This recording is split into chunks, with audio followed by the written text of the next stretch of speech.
Hello mummies, ಮಕ್ಕಳಿಗೆ ಜ್ವರ ಬಂದಾಗ ಊಟ ಮಾಡೋದೇ ಬಿಟ್ಬಿಡ್ತಾರೆ. ಸೊ ಅಂಥ ಟೈಮಲ್ಲಿ ನಾವು ಈಸಿಯಾಗಿ ಡೈಜೆಷನ್ ಆಗುವಂಥ ಫುಡ್ನ ಕೊಟ್ಟರೆ ಒಳ್ಳೆಯದು. ಮಕ್ಕಳಿಗೆ ಜ್ವರ ಬಂದಾಗ ನಾವು ಇಮ್ಯುನಿಟಿ ಮತ್ತು ಎನರ್ಜಿ ಬರೋವಂಥ ಫುಡ್ನ ಕೊಟ್ಟರೆ ಮಕ್ಕಳು ಬೇಗ ರಿಕವರ್ ಆಗ್ತಾರೆ. ಸೊ ಇವತ್ತೊಂದು ರೆಸಿಪಿನ ತೋರಿಸ್ತಿದ್ದೀನಿ, ಯಾವ ಥರ ಮಾಡೋದು ಅಂತ ಹೇಳ್ತೀನಿ, ಬೆನಿಫಿಟ್ಸ್ ಕೂಡ ತಿಳಿಸ್ತೀನಿ. ಅದಕ್ಕಿಂತ ಮುಂಚೆ ಯಾರೆಲ್ಲ ಫಾಲೋ ಮಾಡ್ಕೊಂಡಿಲ್ಲ ಬೇಗ ಫಾಲೋ ಮಾಡ್ಕೊಳ್ಳಿ. ಹಾಗೆ ಮಕ್ಕಳಿಗೆ ಬೇಕಾಗಿರೋ ಎಲ್ಲ ರೆಸಿಪೀಸ್ ನನ್ನ ಅಕೌಂಟಲ್ಲಿದೆ, ಯಾರೆಲ್ಲ ನೋಡಿಲ್ಲ ಹೋಗಿ ನೋಡಿ ನಿಮ್ಮ ಮಕ್ಳಿಗೂ ಮಾಡಿಕೊಡಿ. ಮೊದಲಿಗೆ ಒಂದು 3 ಟೇಬಲ್ ಸ್ಪೂನಷ್ಟು ಹೆಸರುಬೇಳೆ ಮತ್ತು ರೈಸ್ನ ತೊಳೆದು ನೀಟಾಗಿ ಇಟ್ಕೊಂಡಿದ್ದೀನಿ. ಅದ್ರ ಜೊತೆಗೆ 2 ಬೆಳ್ಳುಳ್ಳಿನ ಕಟ್ ಮಾಡಿ ಹಾಕಿದ್ದೀನಿ.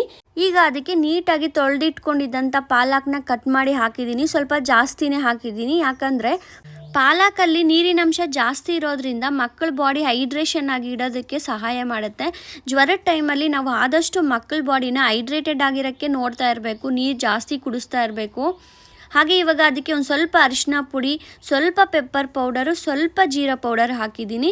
ಲೈಟಾಗಿ ಅದಕ್ಕೆ ಟೇಸ್ಟ್ಗೆ ಉಪ್ಪನ್ನ ಹಾಕ್ತಾ ಇದ್ದೀನಿ. ಇಷ್ಟು ಬಿಟ್ಟರೆ ಬೇರೆ ಏನೂ ಸೇರಿಸ್ತಿಲ್ಲ, ಯಾಕಂದರೆ ಲೈಟಾಗಿರಬೇಕು ಜ್ವರ ಬಂದಾಗ ಮಕ್ಕಳಿಗೆ ಊಟ.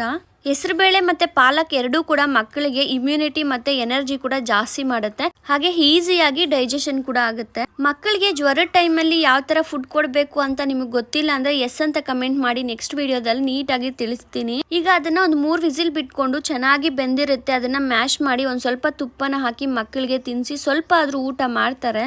ಹಾಗೆ ಈ ವಿಡಿಯೋನ ಮಕ್ಕಳಿರೋಂಥವ್ರಿಗೆ ಶೇರ್ ಮಾಡಿ.